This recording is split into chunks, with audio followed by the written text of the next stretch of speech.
அன்பானவர்களே, இன்றைய நாள் ஒரு புதிய நம்பிக்கையோடு விடியட்டும். நம்முடைய விசுவாச பயணம் எப்போதும் மேடு பள்ளங்கள் இல்லாத பாதையாக இருப்பதில்லை. சில நேரங்களில் நாம் வேதனைகளையும் சோதனைகளையும் சந்திக்க நேரிடலாம்.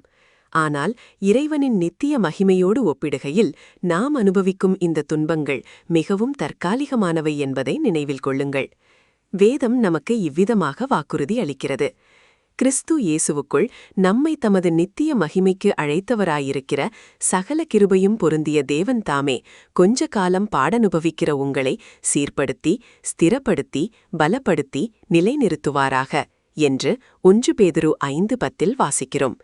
நம் வாழ்வில் நாம் சந்திக்கும் ஒவ்வொரு போராட்டத்தையும் நம்மை சீர்படுத்தவும் விசுவாசத்தில் உறுதிப்படுத்தவும் நம்மை பலப்படுத்தி ஒரு நிலையான அடித்தளத்தில் நிலைநிறுத்தவும் இறைவன் பயன்படுத்துகிறார்.